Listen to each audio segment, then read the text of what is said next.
Welcome to the AVG Fantasy Football Podcast. This is episode 36. This is not a division rankings episode. I know that's mostly what you've seen from us in the past while, but it is not that. But I'll get into what we're going to talk about today. It's going to be a very exciting episode. But first, I got to introduce. This is AVG Fantasy Football Podcast. I'm your host with the most. My name is Michael Marcanio, and I'm here with your boy T. It's your boy T on Twitter, Tyler Rebellis. I'm also here with Andre Navarro. I think his Twitter name? Dre Day 6? Tweets by Dre. Yeah. Andre Navarro's nickname is Andre clever. Navarro. Just my name. And that's what it is, baby. Yes. Before we start the episode, okay, so today we're going to be doing a little segment called This Year's That. So basically, you hear it every year. Oh man, whatever it is. It's I'm trying to think of a good example. Throw me one from this past year. Dude, I mean, fuck. That's a good one. But like, okay, so for example, I was about to give you one. I almost gave you away what I was gonna say later. But anyways, like every year, I had one. Every year, a player comes out and you're like, well, this is like this year's Antonio Brown or this year's whatever breakout guy. You know, This year's bust. This year's exactly. This year's overhyped player. Right. This year's breakout player. We're going to compare from the previous year to this year and do some predictions on some players we think are going to do really well and break out this year. It's almost like a sleeper segment, but a little bit more creative, you know what I'm saying? But before we go into that, we're going to go over some recent headlines. There's a lot that happened since last time we recorded. Hard Knocks came out. Alex Smith's back. The Derrius Guice is getting released. There's a ton of stuff that we're going to get into. But before we start the full episode, I will say, if you haven't already, subscribe to us on the Apple Podcast app. Give us a rating and review on there. It really, really helps out the podcast, boosts us up in the podcast world. So we appreciate that. If you want to go check us out on full video format, we put highlights while we're going through all these players. We throw all that in the video, so it's a little bit easier to understand what player we're talking about when. We have templates and everything like that. It's really nice. So if you want to go on YouTube and you go ahead and subscribe, like the video, that helps us out as well. Follow us on Instagram and Twitter. All these links can be found down below in the description. I also put a little table of contents in the bottom of every episode. So if you want to see us talk about Alex Smith and you want to see that part of the episode, go ahead. In the description, there's a little timestamp, tells you exactly when we start talking about that person. And then you'd be like, oh, sweet, I got all this Alex Smith information. But yeah, so let's get into it, baby. All right. Let's get it, man. That was great timing. That so, was a better time. First thing on the headlines. First thing on the headlines, we got. Hold on here. Oh, God. Top two tight ends signed big. So, George Kittle and Travis Kelce signed some big contracts right after each other. It was George Kittle signed first, and then Travis Kelce just went for it, hey? Yeah, so George Kittle, that's your boy Dre, signed a 5-year, $75 million contract, $40 million guaranteed, becomes the highest paid tight end in NFL history. I think it's funny because every time they're always like, oh, highest paid in NFL history, but it's like, yeah, the next guy is always the next highest paid in NFL history. I mean, this one's going to be tough to top. I mean, the thing with Kelce was they gave him an extension to his already existing contract. Yeah. So it's really like the Zeke thing where, like, he had 2 years left. They gave him 4 more. But they let him test the market. Kelce was like, all right, Kittle got, what, 15 a year? But he got $18 million at signing, 30 guaranteed. So they gave Kelce a little more. I mean, I think it's pretty fair to say. I mean, Kelce's going on age 31 season, but he got extended 4 more years. I mean, it's warranted. And then you got Kittle, who's, 25, 26 years old, getting $15 million a year. I mean, all the way around, I think it's good for both of them. I think it was smart for Kelce knew that Kittle was going to get more. I mean, him being younger, I mean, it made more sense. He's still in a rookie contract. But, you know, his agent did his thing. Kelce got what, 457? 4 years for $57 million. So he got a little extension, under, like you said. So he got a little under $15 million a year, but but it's his third contract, so I mean, I think they're both winning. I mean, I think Kittle's the number one tight end in football. I mean, the numbers say it. Homer pick? Slightly, but I mean, he's getting, $15 million a year is I mean, you're splitting hairs. Yeah, you're splitting hairs. I mean, I'll still take Kelce, but Kittle's still the man. I mean, they're the top two, and then there's everyone else, whether I'm a Niner fan or not. But I mean, Kittle does everything for the offense. It goes around him, his blocking ability. Same thing as Kelce. I mean, it's just he happens to be younger. But I think it's good for, it's good for everybody. But they're in a tier of their own with those two guys. Even Kelce being, 30 years old, he's still, upper echelon. Yeah, I mean, if I'm these other guys like Mark Andrews and Zach Ertz, when his contract comes up, I'm kind of licking my chops here because I'm thinking like, ooh, I'm about to get a nice little payday when this comes up. What do you think Hunter, they get? Hunter Henry, he's playing on the franchise tag. I think he's making like 10 to 11 million this year on the franchise tag. So he's probably 13, 13 and a half. I mean, he's definitely going to get paid, Hunter Henry, for sure. But, I mean, yeah, Kittle gets paid. I mean, the guy deserves it. I think what was it, the hashtag interesting stat? I think he had 20 forced missed tackles last year. That was most among non-running backs, so for like tight ends and wide receivers. I mean, the guy's just a savage, but he's one of those guys where he does it all. Kelce's a really good receiver. I think he's probably a better receiver than Kittle, but Kittle's that blocker. You could put him in there and he could, pancake a linebacker for you. Yeah.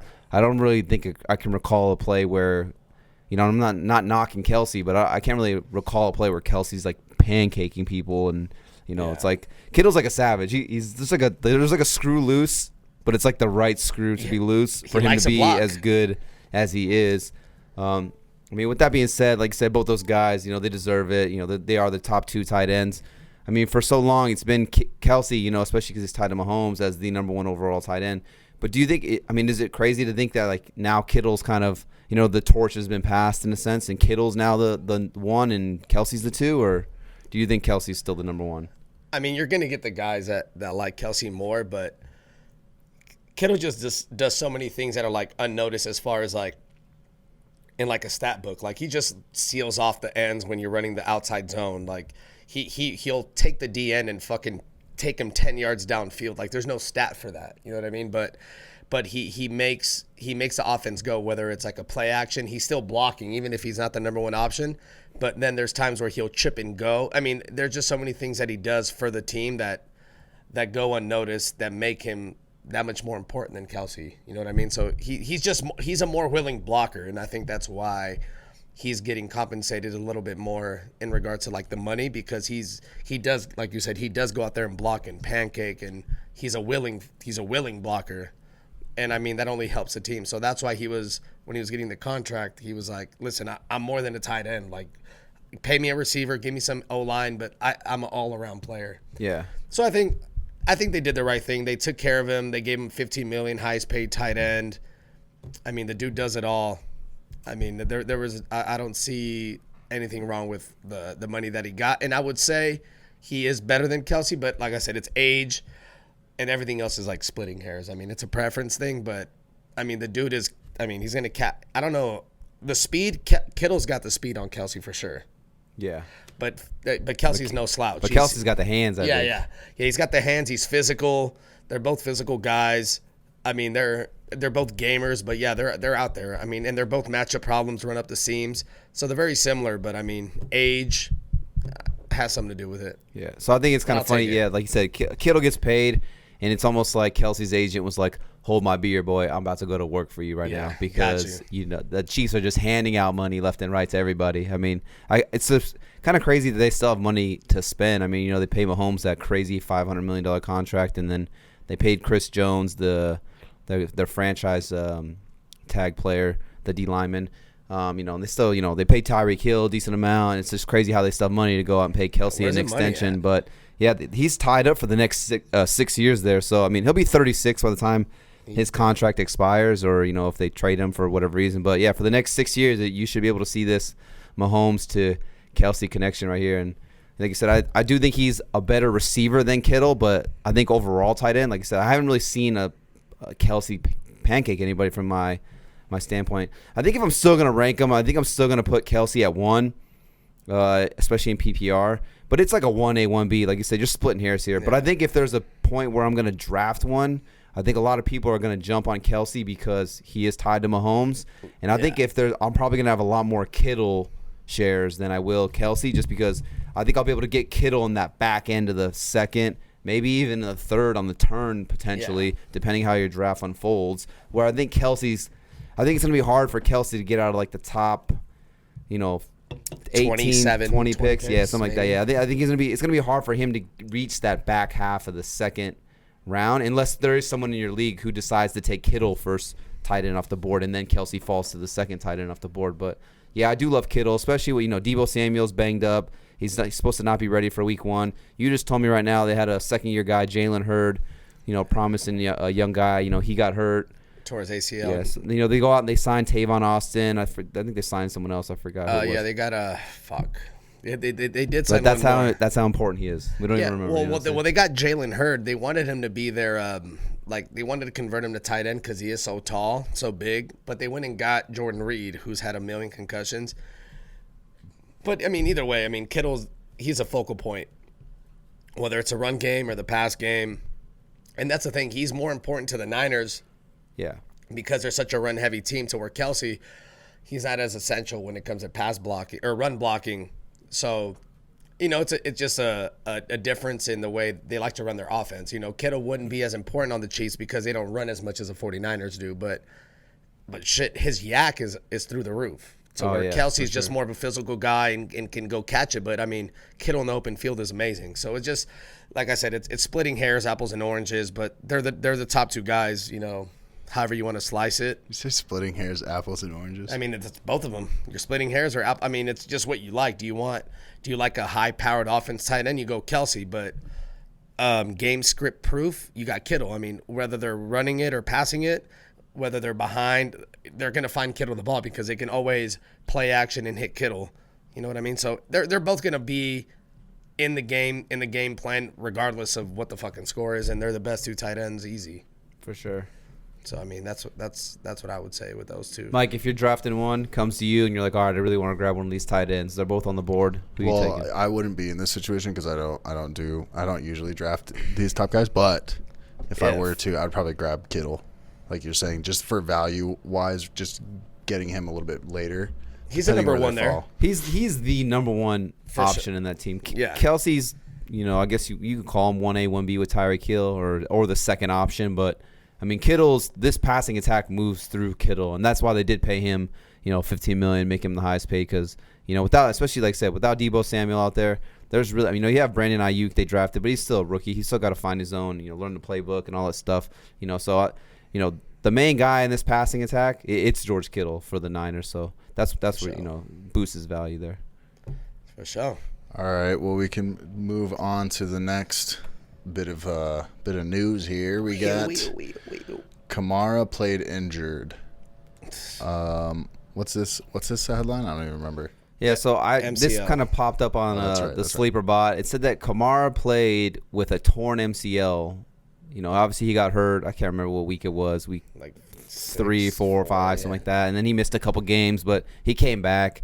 But it just wasn't Alvin Kamara. He wasn't putting up those Alvin Kamara numbers that you wanted. I know me personally in one of our leagues, PPR leagues, I took Kamara as the number 1 pick overall. I took him over Saquon. I took him over Zeke. I took him over Christian McCaffrey. It ended up being the wrong decision. But, at the end of the day, fantasy football, sometimes it's all about players risk you want to root for. And, for 2 straight years, I saw Kamara just light it up, being this electric playmaker, putting up, I think it was 13 touchdowns and 18 touchdowns. Yeah. So, especially in PPR leagues, 3 straight years of 81 receptions. So his floor is 81 receptions, and his ceiling is 81 receptions. So you're locked in for that. So I just a guy who was on a high-powered offense with the Saints.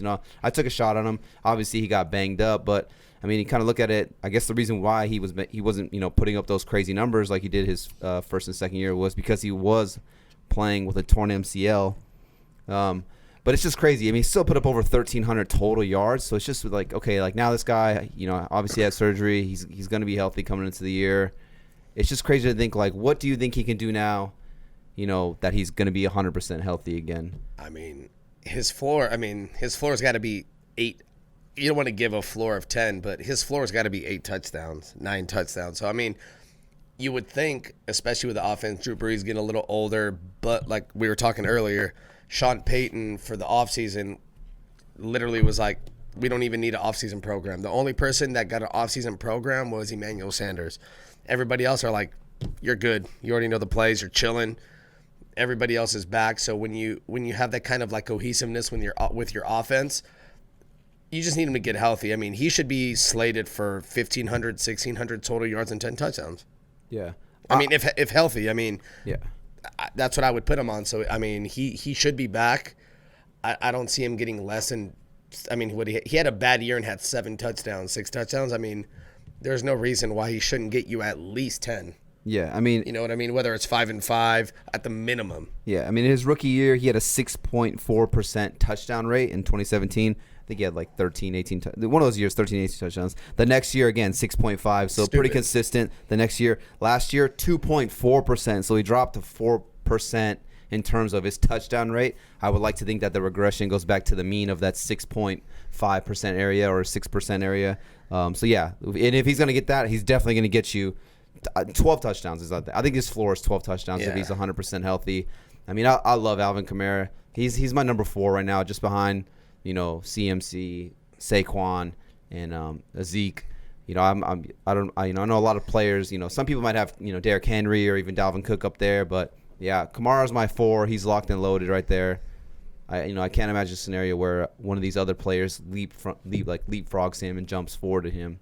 If I'm in the 4 spot and he's there, I'm taking him 100%. Yeah, and you're going to have the naysayers that are like, well, the one thing that was alarming was his yards per catch dropped down 2 whole yards each year. So it went from 10.2, 8.7 to 1.5, and then he went to 6.6. So he did drop 2 yards, but I mean, he's hurt.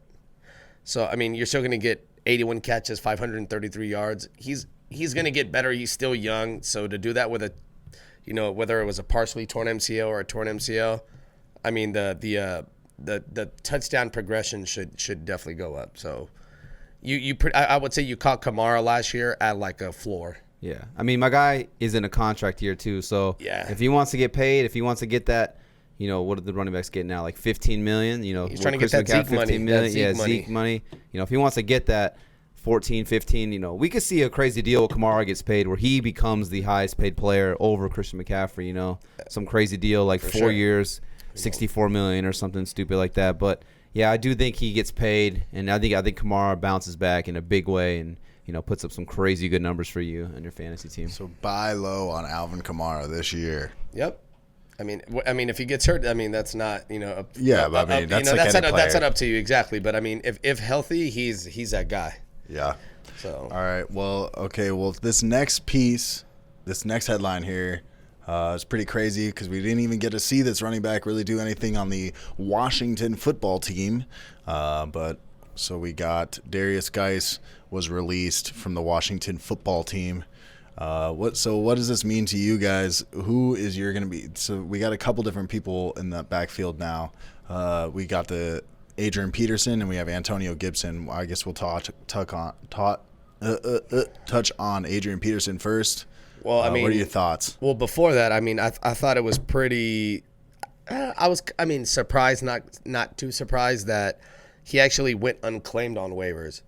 Like, well, every Derrius team Guice a domestic violence case. So I mean, yeah. For all we know, this could be the last of Derrius Guice. His career could be over before it even started, which is sad. So let's just say, because I don't think in case you didn't know, he got released. But the reason why he got released was because he choked of his multiple domestic violence accounts and assault accounts. I like how Tyler has he reads the actual thing like.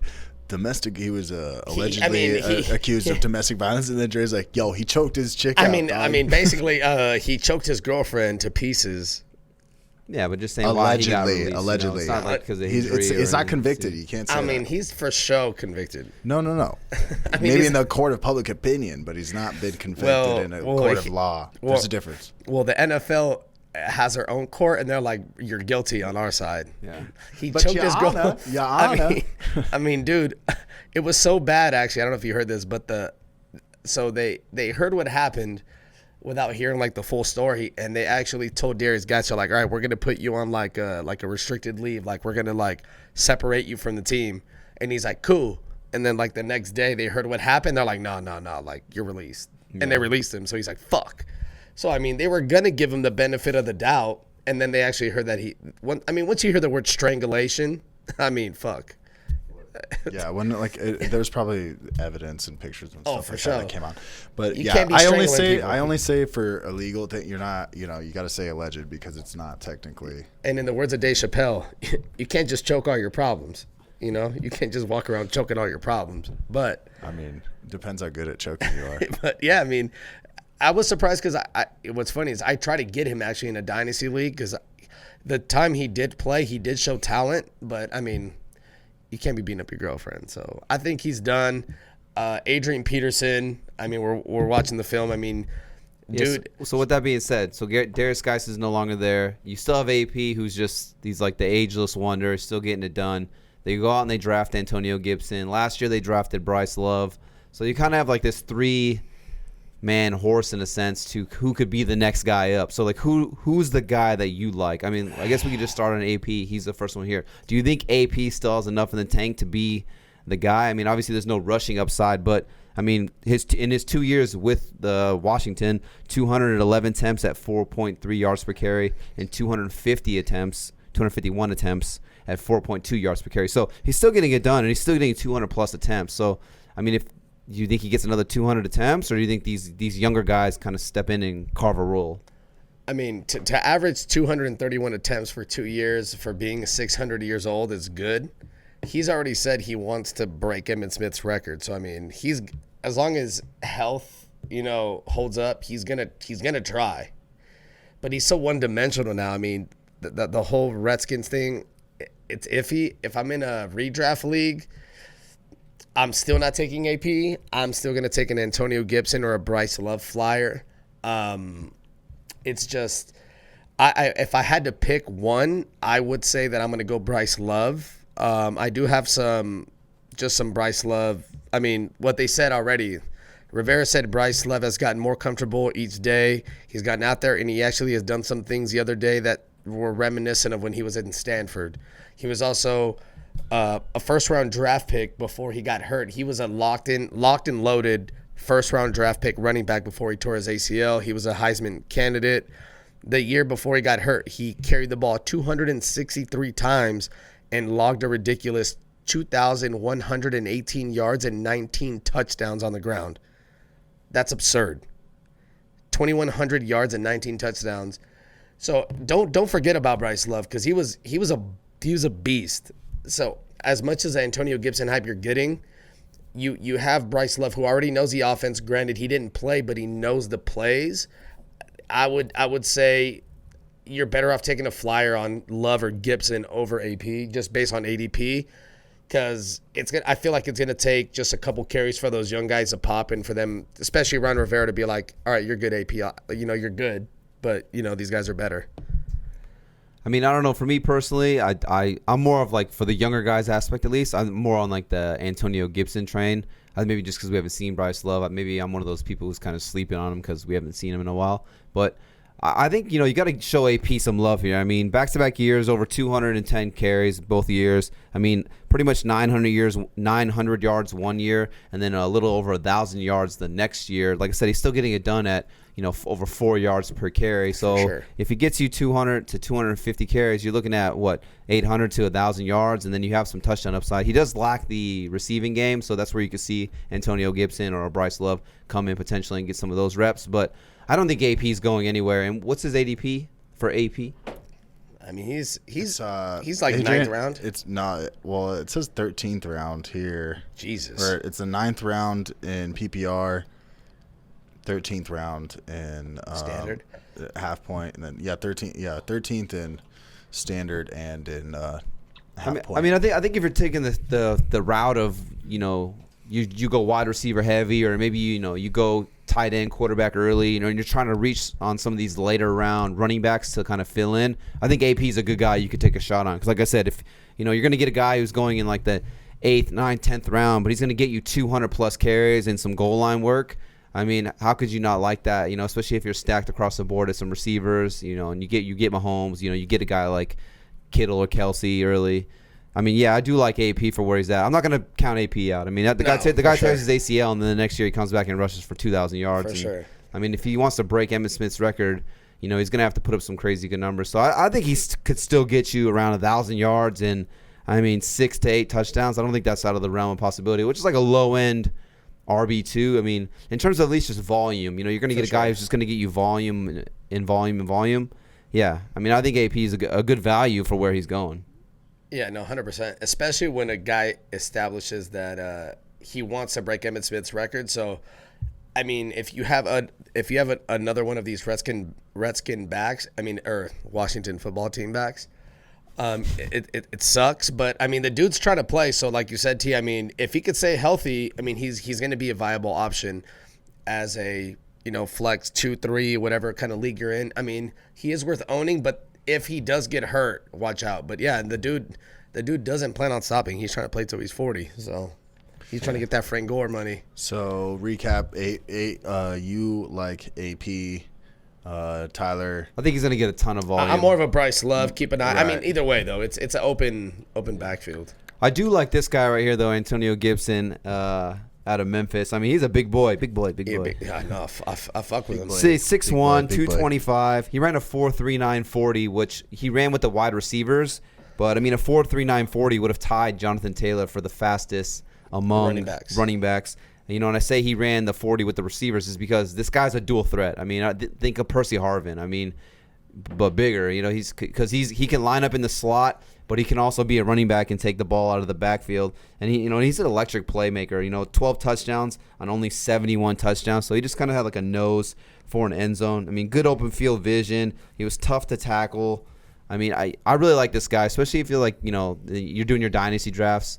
This is a guy who I'd be, especially with no more guys on the Washington football team. It sounds so weird saying. Yeah, especially with no more guys there. AAP's getting older. The only competition is Antonio Gibson and Bryce Love going forward. So if you're in a dynasty league, I'd be all over this guy. If you could potentially go out and trade for this guy, if your dynasty draft already happened, I'm going out here and I'm probably paying a premium to get him because the guy's just, he's electric. This guy's a playmaker, big boy, like I said, big boy. And like I said, line up outside. He can line up behind the backfield. He's just a football player. So yeah, I'm hyped on Antonio Gibson. So even if I don't get AP. Maybe someone's, AP has that name. So someone might think like, oh, no, Derrius Guice. So you might see a couple people jumping pretty early to get AP. I'll be glad to take a shot on Antonio Gibson in these later rounds and just hold on to him and see what happens because, I think the guy's super talented. Nope. For sure. And he's in your home draft league, you can probably get him at a really good price. I agree. I tried to trade for him right before Derrius Guice choked his girlfriend out. Allegedly. And the dude told me no, and then he for sure told me no. So I'll just fill it in. When allegedly, just throw that but no, word yeah. Check him out, dude. Think if he went as a running back, he would have tied Jonathan Taylor for, the fastest 40, and they're built the same. They're both, 220, 225, 6-foot guys that are athletic as fuck. It's he just didn't get as much, pub. Being out of Memphis, out of the, the American Conference. Yeah. This guy just ran a go route from line up outside. Yeah, exactly. So he hit a wheel route, my bad, from the slot. He hit a wheel route. So and I would say the thing about him is he's more polished as a route runner than Jonathan Taylor with the same speed. Football players are football players are football players. So when you teach them what to do, dude's going to do it. So the upside is there for sure. For sure. All right. We can move on to our next piece we got. This is kind of more just inspirational, but we can talk about fantasy implications as well. Do whatever. We got Project 11. Alex Smith, after undergoing, I think it was 17 surgeries, he came off the PUP list this past week, and he's actually a go to start practicing and doing some team warm-ups, which is pretty wild. He almost lost his leg. We kind of joked about it on the podcast, but there's actually a documentary that just came out called Project 11, and it's pretty gnarly. I kind of feel bad for joking about it. Yeah, the pictures of his legs were pretty he got sepsis and he almost died. No, it was bad. It was pretty serious. He had to get bone grafts, which are no joke. bone grafts. They take dead people's shit and they put it on you. So, I mean, I mean, you could, like, from your hip or, like, that shit's, I mean, either way, I mean, I forgot who I was sexy. I'm rooting for the guy. I mean, I hope whether it's, the Washington football team or another team, I mean, I hope dude comes out and does his thing. I mean, he's just one of those guys you can't help but root for. I mean, everywhere he's gone, he's gotten done dirty. He was with the Niners, was doing well, gets hurt. Kaepernick takes over. They go to the Super Bowl. And then he goes to the Chiefs, leads the NFL in passer rating, only to lose his job to Mahomes, who wins the Super Bowl. So it's it's not like he's losing his job based on lack of talent. It's just there's better motherfuckers behind him. Can I just say something quick? It says right here that you're playing Alex Smith highlights, and he's thrown 2 picks.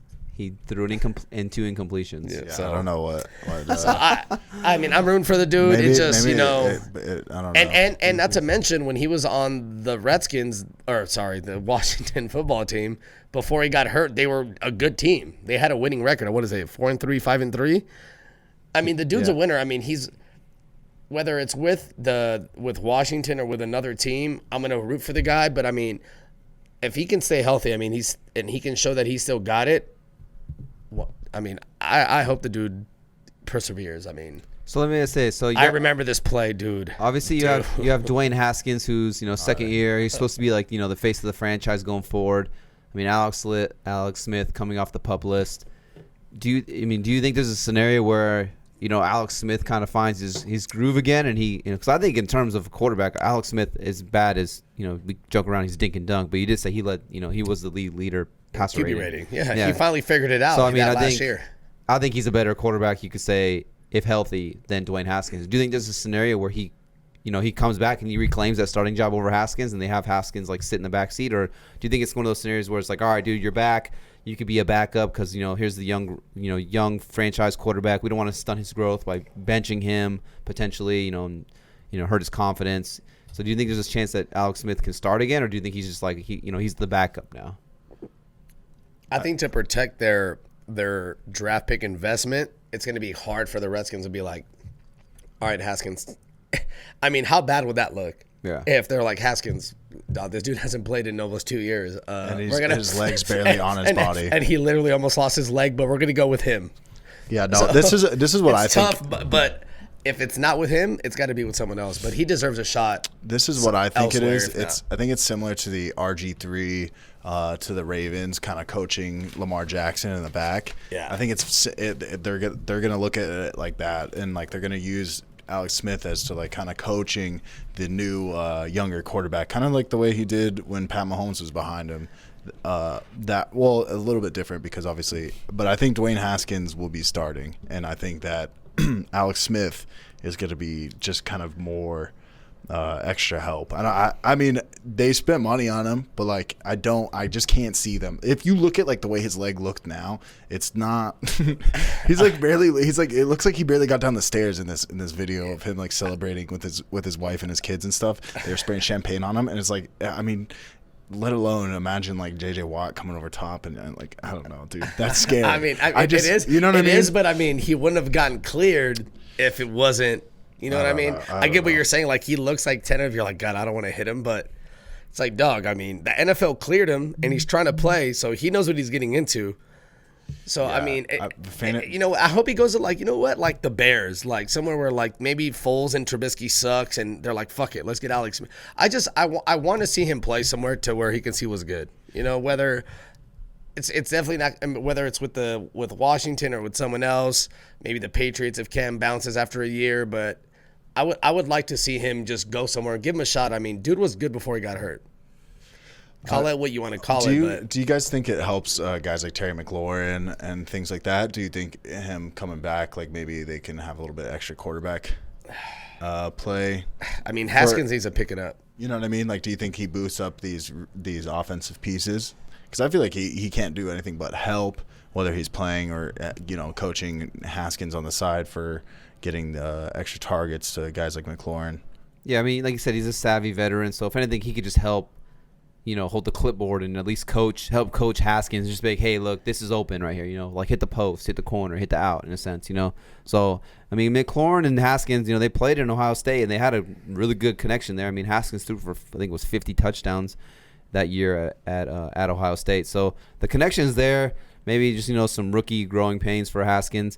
But, yeah, I do like McLaurin. And, like I said, Alex Smith can only help that team and that offense as a whole just, by being a savvy veteran because, he's seen it all. He's been there for a while, in the league for a long time. So he can, help those young players really grow and emerge. For sure. All right, you want to move on? Is there anything else you guys want to say on Alex Smith? His wife is just okay looking. Yeah, we were like, well, dude, Alex Smith's wife is so hot. And then we showed and Tyler said, nah, she's all right.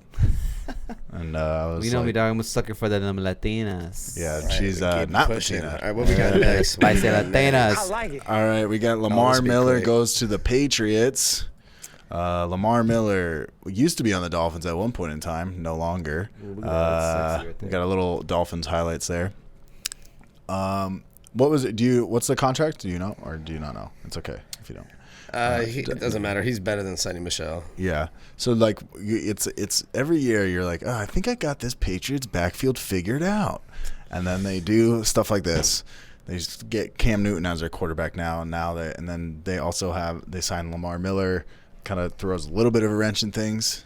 What do you guys think? Are you drafting Lamar Mlller, or do you think it just hurts your Damian Harris? Do you like it because now you can get Damian Harris for the low? I mean, I'll be quick. This I won't say much. I think this is Sonny Michel. Like I said, this is a detriment to him. If they liked Sonny Michel, they wouldn't do it. Damian Harris has yet to actually play in the NFL, like actually play plays.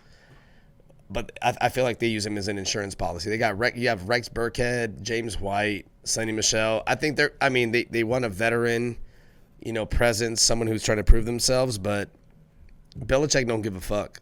If Lamar Mlller does well, it's going to be Lamar Mlller. Sonny Michel isn't going to do well because he hasn't done well. So it's going to be Damian Harris or him, and that's what I think. I mean, he's not going to fuck around. That's just, and then Rex Burkhead will be there. Obviously, James White's not going anywhere as far as being a third down back and catching balls out of the backfield. But I feel like if you're Sonny Michel, you're like fuck, because I feel like now you have Sonny Michel and Damian Harris who are better than him. So I feel like it's more towards him than anybody else. But I feel like if he excels, Bill Belichick has no problem with going with the best guy that's doing well. So I mean that's how I see it. Yeah, I mean, like I said, this is pretty much just the end of Sonny Michel to me. I mean, there's only one Patriots running back that I feel comfortable drafting, at least in like a half point or full point PPR. That's James White. Yeah, redrafts, yeah. Yeah. I mean, this kind of hurts James White a little bit too because, I mean, you're looking at some of these highlights right here. Lamar Miller is a really capable pass-catching running back. He's not like a one-trick pony like for sure an AP or Sonny Michel. I mean, he can go out there and catch the ball and I mean, he is coming off a torn ACL, so we'll see if he still has that burst and that explosiveness that you see in some of these highlights here. But, I mean, yeah, just outside of James White, I want nothing to do with this Patriots backfield. It's just too gross. Plus, you have Cam out here now who's, I expect a heavy dose of Cam Newton running the ball. So, yeah, it's James White, and that's it for me out of this New England Patriots backfield. Boom. Let's get it. And I am one of the biggest Lamar Miller truthers there is. Am I not, Mike? Yeah. Sorry. It's like he talks about Lamar Miller the way he talks about Ryan Tannehill. All right. Keep All right. We can move on to the next part. We got this year's that. I should have put a drum roll.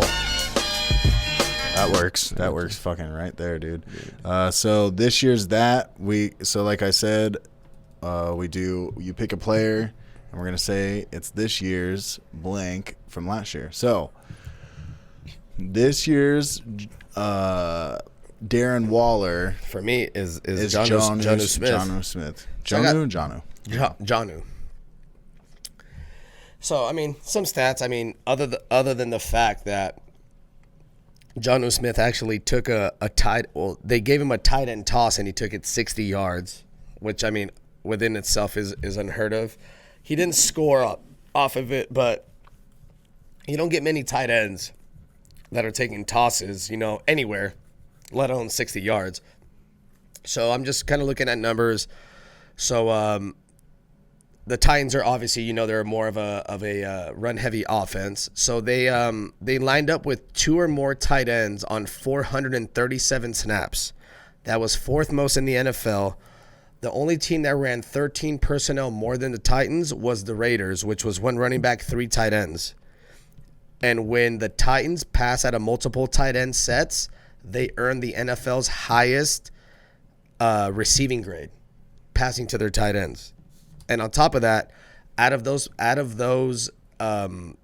formations, they targeted the tight end position 25% of the time, which was 8th highest, but they were the run heaviest team. So, I mean, I'll take the 8th highest in the most run heavy team passing it to their tight ends. I know that kind of sounds confusing, but basically what they're saying is they run play action and then they like to target the tight end out of that formation. And then now I have the most intriguing stat that I already had said to Mike earlier. So out of tight ends in 2019, out of tight ends, I got 25 targets. Jonnu Smith finished 3rd in the NFL in missed tackles forced. And I'm going to read you the 2 that were above him. So George Kittle had 85 catches and missed 20 and had 20 missed tackles forced out of 85 catches, 20. Travis Kelce had 97 catches with 15 missed tackles forced. My man Jonnu Smith was 3rd in the NFL. He had 1 less missed tackle forced than Kelce, and he had 62 less catches. Jonnu Smith had 35 catches, 14 missed tackles forced to Travis Kelce's 97 catches, 15 missed tackles forced. So broken tackle. Yeah, I mean that's the I'm reading it how it says. Right. No. So he only had one less broken tackle on 62 less catches, and he only had 6 less than Kittle, who had 50 more catches. So I mean the dude is explosive. He's as T-Rev would say, he's a big boy. He's finally he's going to be at the top of the depth chart. Delaney Walker's gone. Anthony Fursker, they're like, whatever. Like, they're finally they're handing the reins over to Jonnu Smith. You saw it in the playoffs where he had that amazing, that 1-yard catch or the one-handed catch in the playoffs. I mean, the dude, I think this is going to be his breakout year. Does he get you 90 for 1,100? Who knows? But the way he's built and the way the offense is built to where they can just play action and then have him leak out and get you. I mean, the dude runs a 4.5 40, so he's going to make explosive plays. So I mean, I would say that this year's Darren Waller would be Jonnu Smith. I mean, we're about to watch. He can just chip block, hand him the ball, and he's going to get you another 20, 30 yards as far as yak. And the ADP Fantasy Pros has him ranked as the 26th tight end. That's insane. Which is crazy, and so you're obviously going to be able to get Jonnu Smith at like a really good value. That's like insane value. Yeah, for sure. And his targets have gone up, little by little. As far as he's went from 31 to 44 the last 2 years. But I mean, he got 3 touchdowns last year and he barely played. I mean, he got 35 catches for 439 yards and 3 touchdowns, and dude barely played. And he still finished as a 17 standard tight end with Delaney Walker there. So, I mean, give him a full season. I also read that this is the first year he's had no off-season treatments. This is his first time he's actually been able to, well, I guess I can read it. At this time last year, Jonnu Smith was rehabbing from a season-ending knee injury. He said this is the first time since he's been drafted that he's been able to hit the off-season at 100 miles per hour with no injury to recover from. And he's been coming in fresh. And on top of that, it says Ryan Tannehill and Jonnu Smith have been working out together in South Florida at a park that is allowed a few times a week, and he hasn't missed a week. No OTAs. They're still working out together. So he's been working. Ryan Tannehill is absolutely lighting up the league. And this is and that's per Eric Bacharach. I have the whole tweet. So I mean, dude, way to cite your source. Got you. So I mean, they've been putting in work. Whether it's OTAs or not, I mean, he knows he's a number 1 tight end. I mean, just expect big things from him. I think he's going to outplay the ADP. Whether he's a top 6 like Waller, who knows? But But I mean, if you're drafting him at the 26th ranked tight end, Yeah, you're I don't think that's 26. I think that's the sketch that we have highlighted right there, Mike. I think that's the excuse me, tight end ranking. They have the 26th hardest schedule for tight ends. Pardon. Yeah, I was gonna say that seemed pretty low, but yeah, I do like Jonnu Smith. I mean, I think it can only get better. I mean, just to touch on Tannehill for a second. I mean, he led the league in terms of passer rating, in terms of like passer rating off of play action. So, I mean, what do you want to do with the Titans? You want to give the ball to the big boy, Derrick Henry, and use the play action. I mean, only 11% target share for Jonnu Smith and only one end zone target for Jonnu Smith. So you just got to think those numbers are only going to get better. They're only going to grow on that. Like I said, him being finally fully healthy this year. And then just a stat you like seeing, a small sample size, but 7 contested targets, 6 receptions. So 6 for 7 in terms of contested catches. I don't know if you said that or not, Dre. No, I didn't. I kind of zoned out watching these good. highlights. But yeah, so he's able to go up there and make fight off these defenders and make plays with the ball. So yeah, I do like Jonnu Smith. He's 14th round ADP right there, Mike. Yeah, so obviously, I mean, that's crazy. screwed up that 20. You're gonna wait on they have tight him end. at 23. They have him at tight end 23. Okay, I feel better now because I was like, damn, did I really screw that up that bad? They have him at tight end 23 with so 5 receiving touchdowns. So he's got what's it called? Yeah, 14th round non PPR half point. He's in around is 12, 13, 14 for PPR. Yeah, like we're talking, we gave you all the stats. Target Jonnu Smith. I mean, you're going to be drafting him at like insane value. I mean, they have him right now at, and that's why I don't go for Kelce or Kittle. I mean, they have him ridiculous. They have him at fucking 40. They have him at 49 catches, which is 3 catches a game, only 490 receiving yards. I mean, he's going to be like more. I think Jonnu Smith could be what we thought Corey Davis would be. Obviously, A.J. Brown is kind of the alpha dog, and he's the number one. And we kind of waited for this, Corey Davis emergence. But I think Jonnu Smith is going to be the number 2 in this offense in terms of the next guy behind. Yeah, targets. I mean, especially for what they want to do. They want to run play action, run the ball play action. And, Jonnu Smith's that guy across the middle. I mean, he's a mismatch nightmare for these linebackers. I wouldn't be surprised if he gets you 707 touchdowns. Yeah. That's what I like to hear. Grabbing that in the 14th round, dude, sign me up. 707 touchdowns. Where's the dotted line? I'm going to write. I mean, yeah. Dude should ball, for sure. That's it. All right, we can move on to our next part of this year's that. Who do you guys think it is? All right, you were right. It's Hayden Hurst. Hayden Hurst goes and signs to the Atlanta Falcons. This year's that. Who is Hayden Hurst going to be this year? So I would just stick with the tight end position. So Hayden Hurst is this year's Darren Waller again. And not in the terms of I think he's going to put up similar production to Darren Waller, but in terms of a guy who nobody knew who Darren Waller was, and he came out. And, he was probably undrafted in a lot of leagues. Same age, 27. Yeah, but he came out, a guy who, not a lot of people knew about, but he came out and he was a serviceable tight end for one for you.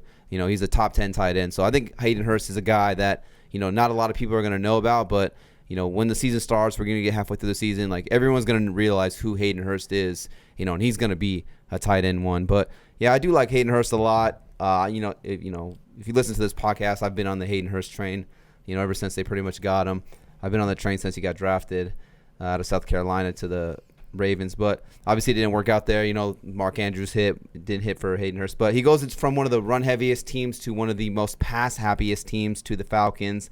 And the Falcons, they lose Austin Hooper to the Cleveland Browns. I really do believe that Hayden Hurst can just plug and play right into that Austin Hooper role. I mean, Hooper finished as the tight end 6 back-to-back years, the last 2 years. 18.5% target share, which was 8th most for tight ends last year. Hooper was, in terms of targets to the tight end last year. I mean, top 5 red zone targets, top 5 end zone targets to the tight end for the Falcons. I mean, I just think that Hayden Hurst is just going to, like I said, really just slide in and fill that role. I mean, obviously you have Julio Jones and Calvin Ridley. Those guys are going to be the main dogs. They're going to eat. But I think if anything, that just helps open up the field for Hayden Hurst because, I mean, now you have these guys, that you really have to, account for, Julio Jones, Calvin Ridley. And now he just kind of leaves Hayden Hurst open, in the middle of the field and whatnot. And like you said, he in terms of measurables, I mean, he's the exact same size as what Austin Hooper was. And then, just some stats you like seeing here. The tight end position in Dirk Cutter's offense, they run a lot of slots, a lot of routes out of the slot. I mean, was it 41% routes out of the slot one year, and then 45% routes out of the slot in 2019. So, yeah, I just like me some Hayden Hurst right here. Like I said, he's this year's Darren Waller to me in terms of like a guy that most people don't know about, but you're going to know about him, and he's going to be a tight end one for your team. I like it. I mean, all I got is what Matt Ryan said. So I have Matt Ryan praised Hayden Hurst. So what I have is Falcons franchise quarterback lauded Hurst, calling him a mismatch problem for opponents. Despite the ongoing pandemic, Hurst stated that he has been driving from his home in Jacksonville, Florida, to Atlanta in order to hold workout sessions with Ryan, and it appears the two have had an instant connection. According to Ryan, I've been incredibly impressed with Hurst's work ethic, he said. He fits in well with the group of guys that we have. And then he said he could be a profitable fantasy acquisition for 2020. I mean, Matt Ryan's fucking with him. It looks like Hayden Hurst is taking that extra effort to go and work out with him. And it says right here, Hurst has an enormous opportunity to produce in Atlanta, where Austin Hooper racked up 146 catches and 10 touchdowns in the last 2 years. So, I mean, yeah, he definitely has the path of least resistance when it comes to being productive. So, I mean, he's a former first-round draft pick. Obviously the scouts saw something, like, hey, this guy's talented. He can, perform at the next level. They spent a first-round price tag on him here. But one thing I can say, too, is, and I don't think a lot of people really look into it, but it's like the mental, everyone wants to look at the physical standpoint of players. Like, oh, he runs this. He can jump this. Like, he's this big, But they don't ever think of the mental aspect of the game. And, if you're not there mentally, how can your body physically perform at its, best ability? And I know there was a good little segment on Hayden Hurst talking about how he dealt with like anxiety and depression. I think he even attempted suicide at one point. Yeah, he's like super all about suicide prevention. Yeah, so I mean, tried to kill himself. Me personally, I know I've kind of have dealt with a little bit of depression here and there, so I can understand how it is. Sometimes when you're feeling a little down, it's hard to really go out there and compete to your best ability because you kind of don't care. You're just like whatever. Like you beat me, I don't care. Like it is what it is. Yeah, But so he's saying how he's in a really good headspace, probably like the best he's been in a long time, and I think he's out to really prove that, hey, there's a reason why I was drafted in the first round. Atlanta goes out and they trade for him, and I think he wants to prove to Atlanta too, like, hey, you guys went out and traded for me. I want to go out and show you guys why I was a first round draft pick. So yeah, love me some Hayden Hurst. Love it, and you know what? Love that. Love all those stats. If I was listening to this podcast right now, I'd be like, man, this is informative. I'd be like, tuck your dick in. All right. You'd be like, tuck your dick in. It's not a flub. Tuck your dick in. Tuck your dick in. This year's we got Calvin Ridley, also on the Atlanta Falcons. Staying in the dirty South? Who is Calvin Ridley this year? I mean, this is my Chris Godwin. Calvin Ridley is this year's Chris Godwin. I got him. Yeah, I got him as a It's a bold statement. I mean, if you really look at it though, it's pretty close. I mean, Calvin Ridley. I mean, his rookie year, he had 10 touchdowns. He didn't play every game. He played. Oh no, he did, but he had 10. Last year. So he was going to replicate it.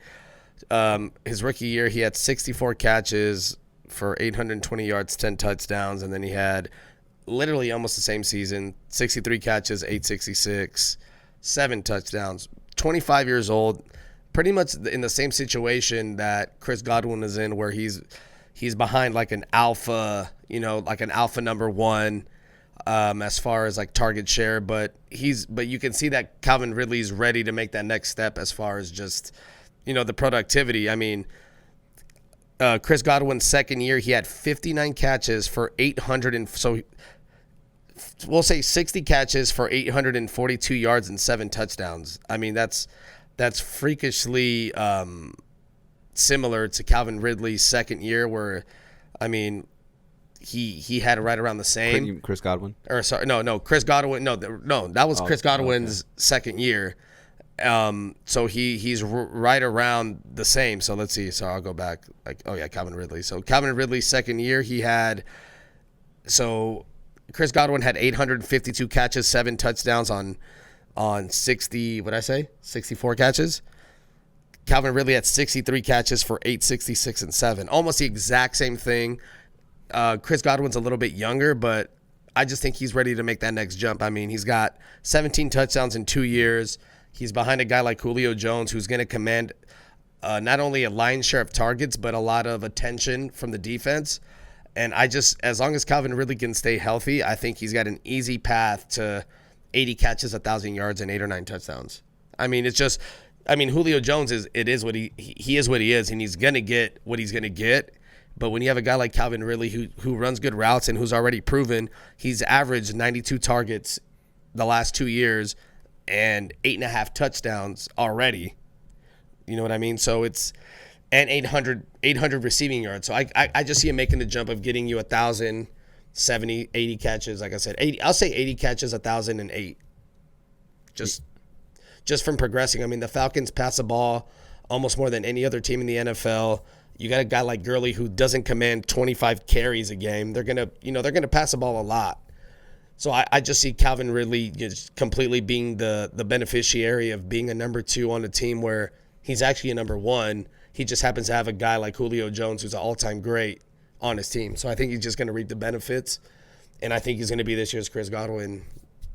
I mean, without a doubt. Yeah, I mean, I love Calvin Ridley. I mean, I think you see a lot of these rankings. They'll have Mike Evans and Chris Godwin both in the top 12. I think it's more realistic to see Julio Jones and Calvin Ridley finish in the top 12 over Mike Evans and Chris Godwin. I mean, like Dre just said, you're in a pass-happy offense right here. He's coming into year 3. I mean, one of my favorite players in the draft. I'm targeting him in every single one of my drafts. It's tough because we do a couple leagues together, and I know you're targeting him. I know Anthony's targeting him. I know Mike's probably going to be targeting him. So it's tough, to maybe not get him, but he's one of those guys where, I think he's the perfect number 2 because he has that number 1 upside. So if you get him in the 3rd, 4th round and he's your number 2, you're stoked, But then also, let's say if you go running back heavy, maybe you grab a Mahomes or Lamar Jackson, these, first round or 2, and then you grab Calvin Ridley to be your 1. I'm perfectly okay with that because I think he can be that number 1 or at least give you a safe floor week in and week out that he's not going to bust for you. Like I would much rather have Calvin Ridley be my number 1 instead of Amari Cooper. I know, Dre, that's your guy, but at least I know the floor is safer here, and I'm not going to have so many boom or bust games. And, Julio Jones, for as good as he is, putting up 1,500 yards every single year, not a big touchdown guy. It seems like Calvin Ridley is the touchdown guy. And if Matt Ryan's going to throw for 25, 30 touchdowns, you got to think Calvin Ridley's going to see a good chunk of those, at least 25%. So what are you looking at, 8 touchdowns, give or take 7, 8 touchdowns, give or take, like you said. So, yeah, I love Calvin Ridley. Yeah, I mean, and I remember, I don't think it was you, but I specifically remember last year being like, I'm taking Chris Godwin as my number 1 receiver, and everyone's like, you're a fucking idiot. And I was like, okay, watch. I'm taking him as my number 1. Granted, did I think he was going to finish number 2 overall? No. But I finally got the number. So Chris Godwin had 59 catches his second year. Calvin Ridley had 63. Godwin had 842 receiving yards. Calvin Ridley had 860, and they both had 7 touchdowns. So they literally are identical. Godwin was age 23 season. Calvin Ridley was age 24. But I mean, I just see the jump. I mean, it's just progression. It's based on progression, and dude's good.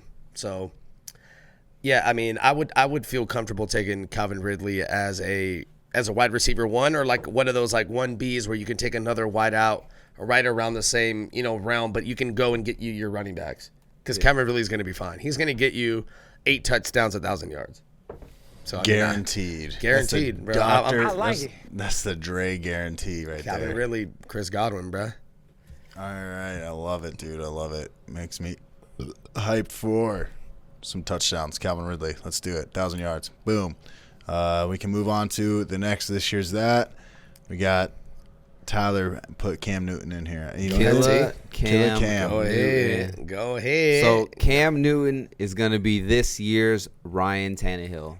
And when I say that, I mean he's going to be this year's comeback player of the year. That's what Ryan Tannehill won, comeback player of the year. So I think it could be A.J. Green or Cam Newton, but they always usually favor the quarterbacks, whatever, in the NFL. So, yeah, I do think Cam Newton comes back with a vengeance, and I do think he is this year's Ryan Tannehill, and he wins the Comeback Player of the Year award. I mean, as a Dolphins fan, I despise the Patriots. I hate Tom Brady. I hate Bill Belichick. I hate all the Patriots. But I am one of the biggest Killer Cam fans there is. The guy's just a savage.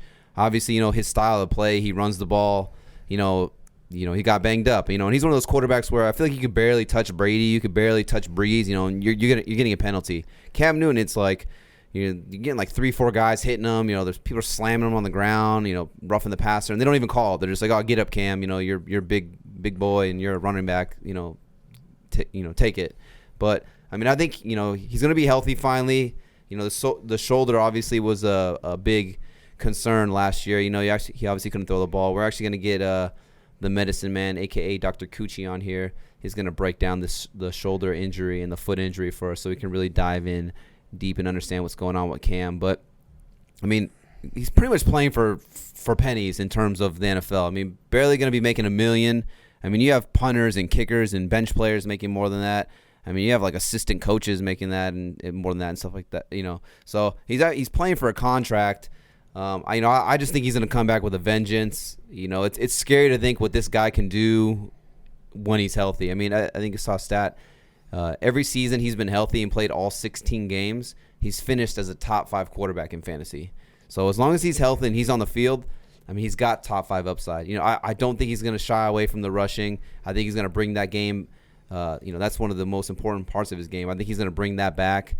And obviously, he doesn't need to throw the ball and stretch the field a lot. I mean, you have Edelman there. He's this PPR guy, quick, short passes. You got guys like James White, kind of, a poor man's version of Christian McCaffrey. So, he knows how to use the running backs. Like I said, Edelman, quick, short passes. So he doesn't have to stretch the field. He doesn't have to go gung-ho and throw the deep ball. But, yeah, I do like Cam Newton a lot. I think he comes back with a vengeance. And for where you're drafting him, the risk of a 10th round or later pick, but the reward of a top 5 overall quarterback, I mean, I'm a gambling man, and I'm going to take that gamble every single day of the week.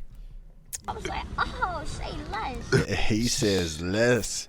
No need to say more. What are your thoughts on Cam Newton? You agree with him? Are you going to target him at all? Throw him as your QB3? I mean, I agree with T. I mean, I like everything he said. All right. But, I mean, I'm going to give my comeback player of the year, and I'm going to say AJ Green. I agree with everything T said, though. As far as the quarterback position, I think that Cam Newton's going to hold it down, and I hope he balls.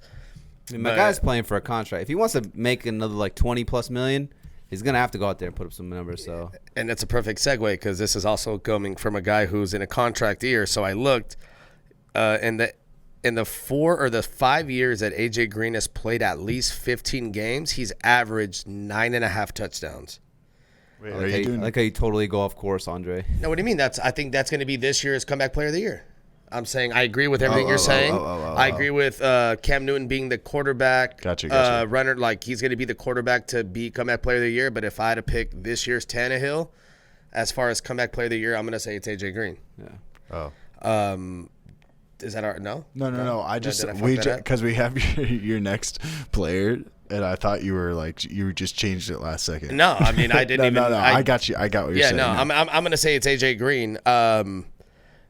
He hasn't played much in the last 2 years, but I mean, he's 32. Yeah, but there's no template up there. You're totally going off track here. You should have threw the template up there. I didn't even know I was asked. I didn't know if I was even asked for a comeback player of the year. We have Parris Campbell next, and he's talking about AJ Green. Oh, well, no. I just think it's wrong. You're talking about AJ Green when the Cam Newton stuff is up there. No, you're good. Oh no, my. This is all fucked up because my Parris Campbell is next year's DJ Chark for a second-year breakout. But I thought we were talking about comeback player of the year. I was just saying AJ Green. Yeah. No, sure. you're good. Yeah, so fuck it. AJ Green, he's old, 32 years old, hasn't played in 2 years, but even the year that he played, he still managed to be, wide receiver 37, and he only played in 9 games and still had 6 touchdowns. I'm just saying I think he can be comeback player of the year as long as he stays healthy because he's still really good and people forgot about him. Like I said, the 5 years he's played at least 15 games, he averages 9.5 touchdowns with over 1,000 receiving yards in every single one of those years. And now he's in a pass-happy offense with a bad defense who's going to pass the ball a lot. So I was going to say that this year's comeback player of the year. No, yeah, I got you. AJ Green. We'll talk off the air about it. I don't think you're understanding what I'm saying, but go ahead. It's okay. All right, we can go on to Andre Navarro's this year's, what is it, DJ Chark? Well, I mean, I think that this year's DJ Chark is going to be Parris Cambell. If that makes sense. Yeah. So second-year breakout player that didn't do shit his rookie year, just like DJ Chark. Parris Campbell's pretty much similar as far as, I mean, everything. Very highly, or like a high capital draft pick. Parris Campbell really didn't do much his rookie year. He actually had like 4 surgeries his rookie year. It was like he had like probably one of the worst looks I've ever seen. He had like a groin, a hand, a foot, and like something else. You got the knee, coach. He's like, I My got the knee. fingers hurt. Yeah, he's bad.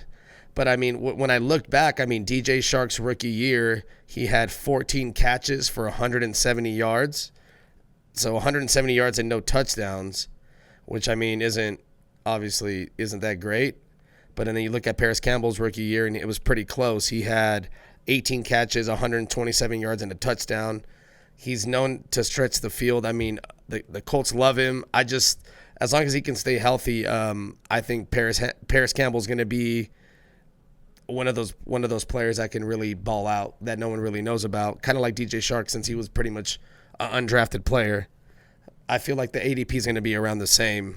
As far as where Chark went to where Campbell went, you might be able to pick him up off of waivers, but he's going to stick to the slot, which is what they were saying, which if you know Phillip Rivers, he loves targeting his slot receivers, which is usually Keenan Allen, but I just like he ran a 4.3 140 at the combine. He had him and Andy Isabella had the 2 fastest 40s. So as long as he can stay healthy, I mean, I just like the upside to be this year's DJ Chark, I guess. Or a second-year breakout. I'm just saying second-year breakout. Yeah, I like it. Parris Campbell, line him up in your draft. So this you think year's, he's gonna he'll go undrafted in some leagues? I would say he he's could going to go potentially because he didn't do much last year. Like Dre said, he's banged up. So I mean, he's not going to be a name that most people in their home leagues are going to know about. But if you listen to us, you'll know him and you'll be able to draft him. And you got the fucking. I'm going to try to get him. You got the advantage. We're just giving anyone who's in Dre's league. Or anybody. I mean, this year's second-year breakout. I mean, there's not. I don't know. It could be anybody. Yeah. All right. Let's go on to. I think this is the last one. No, maybe I can't remember. We got Tyler Higbee. T's T. T's got T. What do you think about Tyler Higbee? Because I thought you said you don't like Tyler Higbee. I don't. So I think Tyler Higbee is going to be this year's O.J. Howard. There you go. No, that's pay. I ain't mad at him. In terms of everything, the hype is just being blown out of proportion, and you're drinking the Kool-Aid, and you're going to invest this high draft pick on him, and he's just not going to return the what you invested in him. It's not going to pan out. Yeah, I mean, and why I say that, last year everyone thought O.J. Howard was going to be the stud. I think all of us, like I said, we drank that Kool-Aid. I think I spent a 5th-round draft pick on O.J. Howard in a couple leagues, and he was just a bum. So I think Tyler Higbee is just getting way too much hype for what he did in a 5-game stretch towards the end of the year. I mean, I think this Rams offense was just kind of in disarray. I mean, Brandon Cooks was in and out of the lineup. Gurley was not himself, which, this Ram offense, Gurley was the center point. He was the focal point of the offense, and if the nucleus in the sense of the offense isn't there, obviously everything else is going to unravel. But just, some numbers. I mean, I know crazy numbers down the stretch, and if you picked up Higbee, he probably helped you win your championship because, I think it was 4 out of 5 or 5 out of 6 games. He had 100 yards. But I just don't think that's going to be replicated. I mean, during that stretch, he had like 2 times more of the targets than Cooper Kupp did. So you're going to tell me that he's going to out-target Cooper Kupp for the entire year this season coming up? I just don't see that scenario. And then even though he had all those yardages, I mean, the touchdown upside was not there. Only two touchdowns for all those yardage, for all the yards that he had and all the receptions he had. Only 2 touchdown receptions. And even though Cooper Kupp only had half the targets, 5 touchdowns for Cooper Kupp during that period of time.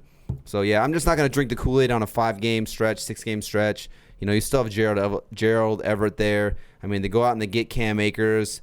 You know, they get Von Jefferson from Florida. You know, Josh Reynolds, that's your guy, Dre. I know. You know, maybe he steps up. You know, but you still got Cooper Kupp. You still got Robert Woods. You know, those are the main guys. I mean, so what's Higbee, the third or fourth option at best, you know, in terms? So, yeah, I just think he's a guy who's just being blown out of proportion. And I think he's going to be, like I said, I think he's going to be this year's O.J. Howard in terms of being overhyped, but he's not going to perform to your expectations.